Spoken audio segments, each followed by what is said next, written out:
ಶಾರದಾ ಶಾರದಾಂ ಭೋಜವದನಾ ವದನಾಂಬುಜೇ ಸರ್ವದಾ ಸರ್ವದಾಸ್ಮಾಕಂ ಸನ್ನಿಧಿಂ ಕ್ರಿಯಾತ್.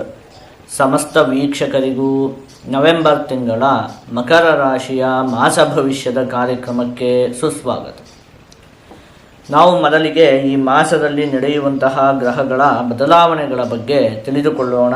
ಈ ತಿಂಗಳ 2ನೇ ತಾರೀಕಿನಂದು ಶುಕ್ರಗ್ರಹ ತುಲಾ ರಾಶಿಗೆ, 16ನೇ ತಾರೀಕಿನಂದು ರವಿಗ್ರಹ ವೃಶ್ಚಿಕ ರಾಶಿಗೆ, 23ನೇ ತಾರೀಕಿನಂದು ವಕ್ರವಾದಂತಹ ಬುಧಗ್ರಹ ತುಲಾ ರಾಶಿಗೆ, 26ನೇ ತಾರೀಕಿನಂದು ಶುಕ್ರಗ್ರಹ ವೃಶ್ಚಿಕ ರಾಶಿಗೆ ಪ್ರವೇಶವನ್ನು ಮಾಡ್ತಾ ಇರುವಂಥದ್ದು. ಇದಿಷ್ಟು ಕೂಡ ಈ ಮಾಸದಲ್ಲಿ ನಡೆಯುವಂತಹ ಪ್ರಮುಖವಾದ ಗ್ರಹಗಳ ಬದಲಾವಣೆ.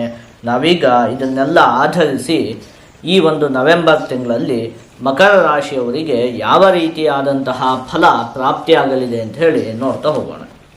ಅದಕ್ಕಿಂತಲೂ ಮೊದಲು ನಾನು ನಿಮಗೆ ಒಂದು ವಿಷಯವನ್ನು ಹೇಳಬೇಕು. ಅದೇನು ಅಂತ ಹೇಳಿ ಆದರೆ, ಈ ನವೆಂಬರ್ ತಿಂಗಳ 5ನೇ ತಾರೀಕಿನಂದು ಅಂದರೆ ಹುಣ್ಣಿಮೆಯ ದಿನದಂದು ಶೃಂಗೇರಿಯಲ್ಲಿರುವಂತಹ ನಮ್ಮ ಯಾಗಶಾಲೆಯಲ್ಲಿ ನಾವು ದುರ್ಗಾ ಸಪ್ತಶತಿ ಪಾರಾಯಣವನ್ನು ಹಮ್ಮಿಕೊಂಡಿದ್ದೇವೆ.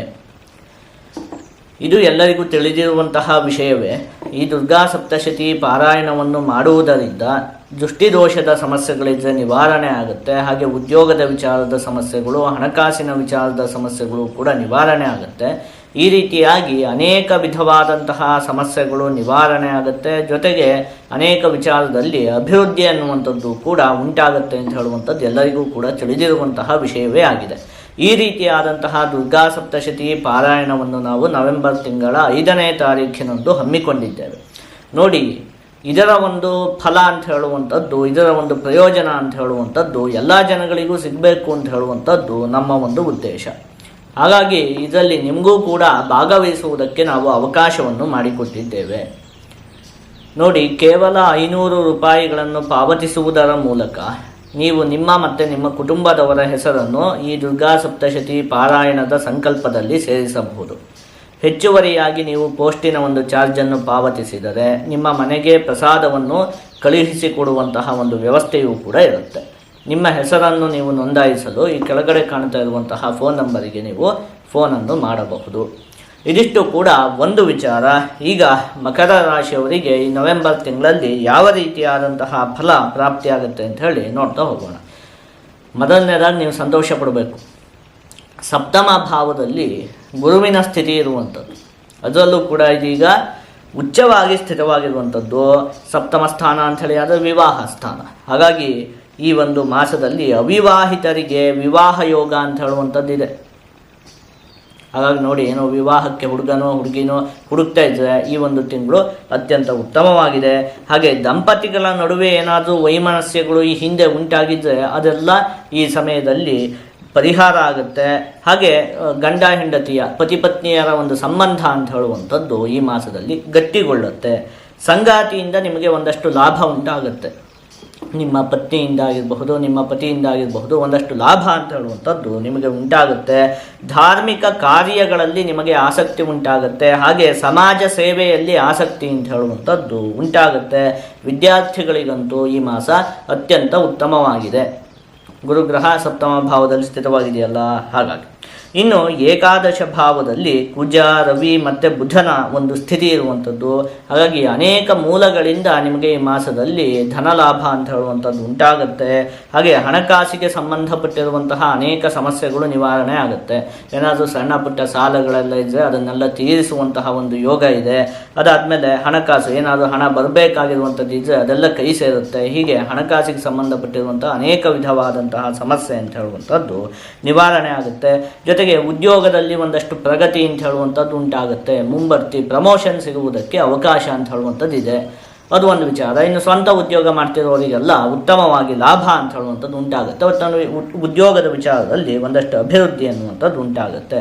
ಶುಕ್ರಗ್ರಹ ನಿಮಗೆ ದಶಮ ಭಾವದಲ್ಲಿ ಸ್ಥಿತವಾಗಿರುವಂಥದ್ದು, ಸ್ವಕ್ಷೇತ್ರದಲ್ಲಿ ಸ್ಥಿತವಾಗಿದೆ. ಆದರೆ ದಶಮ ಭಾವದಲ್ಲಿ ಸ್ಥಿತವಾಗಿರೋದ್ರಿಂದಾಗಿ ಉದ್ಯೋಗದ ಸ್ಥಳದಲ್ಲಿ ನೀವು ವಿರುದ್ಧ ಲಿಂಗಿಗಳೊಡನೆ ವ್ಯವಹಾರ ಮಾಡುವಂತಹ ಸಂದರ್ಭದಲ್ಲಿ ಒಂದು ಸ್ವಲ್ಪ ಜೋಪಾನವಾಗಿರಬೇಕಾಗತ್ತೆ. ಅಂದರೆ ನೀವು ಪುರುಷರಾಗಿದ್ದರೆ ಸ್ತ್ರೀಯರ ಜೊತೆ ವ್ಯವಹಾರ ಮಾಡುವಂತಹ ಸಂದರ್ಭದಲ್ಲಿ, ನೀವು ಸ್ತ್ರೀಯರಾಗಿದ್ದರೆ ಪುರುಷರ ಜೊತೆ ವ್ಯವಹಾರವನ್ನು ಮಾಡುವಂತಹ ಸಂದರ್ಭದಲ್ಲಿ ನೀವು ಒಂದು ಸ್ವಲ್ಪ ಜೋಪಾನವಾಗಿರಬೇಕಾಗತ್ತೆ. ಕೆಲವೊಂದಷ್ಟು ಅಪವಾದಗಳು ಇತ್ಯಾದಿಗಳು ಬರುವುದಕ್ಕೆ ಅವಕಾಶ ಅಂತ ಹೇಳುವಂಥದ್ದು ಇರುತ್ತೆ ಇಲ್ಲಿ ಉದ್ಯೋಗದ ಸ್ಥಳದಲ್ಲಿ. ಆಯಿತಾ? ಇನ್ನು ಶನಿಗ್ರಹ ನಿಮಗೆ ತೃತೀಯ ಭಾವದಲ್ಲಿ ಸ್ಥಿತವಾಗಿರುವಂಥದ್ದು. ಹಾಗಾಗಿ ಈ ಒಂದು ಮಾಸದಲ್ಲಿ ಒಡ ಹುಟ್ಟಿದವರ ಒಂದು ಸಂಪೂರ್ಣವಾದ ಸಹಕಾರ ಅಂತ ಹೇಳುವಂಥದ್ದು ನಿಮಗೆ ಪ್ರಾಪ್ತಿಯಾಗುತ್ತೆ. ನೋಡಿ, ಇದಿಷ್ಟು ಕೂಡ ನಿಮಗೆ ಈ ಮಾಸದಲ್ಲಿ ಪ್ರಾಪ್ತಿಯಾಗುವಂತಹ ಫಲಗಳು. ಇಲ್ಲಿ ನಾವು ಒಂದು ವಿಚಾರವನ್ನು ನೋಡಬೇಕು. ಗುರುಗ್ರಹ ಸಪ್ತಮ ಭಾವದಲ್ಲಿ ಸ್ಥಿತವಾಗಿದೆ. ಉಳಿದಂತಹ ಗ್ರಹಗಳ ಒಂದು ಸಂಪೂರ್ಣವಾದ ಅನುಗ್ರಹ ಅಂತ ಹೇಳುವಂಥದ್ದು ಕೂಡ ನಿಮ್ಮ ಮೇಲೆ ಇದೆ. ನೋಡಿ, ಅಭಿವೃದ್ಧಿ ಉಂಟಾಗೋದಕ್ಕೆ ಏನೇನು ಬೇಕೋ ಅಷ್ಟು ಕೂಡ ಅವಕಾಶ ಅಂತ ಹೇಳುವಂಥದ್ದು ಇದೆ ನಿಮಗೆ ಈಗ. ಹಾಗಾಗಿ ಈ ಸಮಯವನ್ನು ನೀವು ಸರಿಯಾಗಿ ಬಳಸಿಕೊಳ್ಬೇಕು. ಈ ತಿಂಗಳು ಏನಾಗುತ್ತೆ, ಮುಂದಿನ ತಿಂಗಳು ಡಿಸೆಂಬರ್ 5 ಆದಮೇಲೆ ಗುರುಗ್ರಹ ಮತ್ತೆ ಹಿಂದಕ್ಕೆ ಹೋಗುತ್ತೆ, ಮತ್ತೆ ನಿಮಗೆ ಷಷ್ಠ ಭಾವಕ್ಕೆ ಬರುತ್ತೆ. ಇನ್ನು ಮತ್ತೆ ನಿಮಗೆ ಇಂತಹ ಒಂದು ಉತ್ತಮವಾದಂತಹ ಒಂದು ಗ್ರಹಗಳ ಒಂದು ಸ್ಥಿತಿ ಸಿಗುವಂಥದ್ದು ಯಾವಾಗ ಅಂತ ಹೇಳಿ ಆದರೆ 2026 ಜೂನ್ ಆದಮೇಲೆ. ಆಮೇಲೆ ಮತ್ತೆ ಗುರುಗ್ರಹ ಕರ್ಕಟಕ ರಾಶಿಗೆ ಪ್ರವೇಶ ಮಾಡುತ್ತೆ. ಹಾಗಾಗಿ ಇನ್ನೂ ಅಲ್ಲಿವರೆಗೆ ಕಾಯಬೇಕು ಇದನ್ನು ತಪ್ಪಿಸ್ಕೊಂಡ್ರೆ. ಈ ತಿಂಗಳು ಹಾಗಾಗಿ ಅತ್ಯಂತ ಉತ್ತಮವಾಗಿದೆ. ಇದನ್ನು ಸರಿಯಾಗಿ ನೀವು ಬಳಸಿಕೊಂಡು ನೀವು ಅಭಿವೃದ್ಧಿಯನ್ನು ಹೊಂದಬೇಕು. ಇದಿಷ್ಟು ಒಂದು ವಿಚಾರ. ಈಗ ಇದನ್ನೆಲ್ಲ ಒಟ್ಟುಗೂಡಿಸಿ ಒಂದೊಂದೇ ವಿಚಾರದಲ್ಲಿ ಈ ಮಾಸದಲ್ಲಿ ಯಾವ ರೀತಿಯಾದಂತಹ ಫಲ ಪ್ರಾಪ್ತಿಯಾಗಲಿದೆ ಅಂತ ಹೇಳಿ ನೋಡ್ತಾ ಹೋಗೋಣ. ಆರೋಗ್ಯ, ಕುಟುಂಬ, ವಿದ್ಯೆ, ಹಣಕಾಸು ಈ ಎಲ್ಲ ವಿಚಾರಕ್ಕೂ ಕೂಡ ಈ ಮಾಸ ಅತ್ಯಂತ ಉತ್ತಮವಾಗಿದೆ. ಇನ್ನು ಉದ್ಯೋಗದ ವಿಚಾರದಲ್ಲಿಯೂ ಕೂಡ ಈ ಮಾಸ ಅತ್ಯಂತ ಉತ್ತಮವಾಗಿದೆ. ಆದರೆ ಉದ್ಯೋಗದ ಸ್ಥಳದಲ್ಲಿ ನಾನು ಹೇಳಿದ್ನಲ್ಲ, ಸಣ್ಣ ಪುಟ್ಟ ಅಪವಾದಗಳು ಬರೋದಕ್ಕೆ ಅವಕಾಶ ಇರುತ್ತೆ. ಅದನ್ನೊಂದು ಸ್ವಲ್ಪ ನೀವು ಅದ್ರ ಕಡೆಗೆ ಗಮನ ಹರಿಸಿದರೆ ಇನ್ನು ಉಳಿದಂತೆ ಎಲ್ಲ ವಿಚಾರದಲ್ಲಿಯೂ ಕೂಡ ನಿಮಗೆ ಅಭಿವೃದ್ಧಿ ಅನ್ನುವಂಥದ್ದು ಉಂಟಾಗುತ್ತೆ. ಆದಷ್ಟು ನೀವು ಈ ಮಾಸದಲ್ಲಿ ದುರ್ಗಾದೇವಿಯ ಆರಾಧನೆಯನ್ನು ಮಾಡಬೇಕು. ನೀವು ಹೀಗೆ ಮಾಡುವುದರಿಂದ ನಿಮಗೆ ಯಾವುದೇ ಅಶುಭ ಫಲ ಅಂತ ಹೇಳುವಂಥದ್ದು ಪ್ರಾಪ್ತಿಯಾಗುವುದಿಲ್ಲ. ಎಲ್ಲ ಶುಭ ಫಲಗಳು ಕೂಡ ಸಂಪೂರ್ಣವಾಗಿ ಪ್ರಾಪ್ತಿಯಾಗುತ್ತೆ.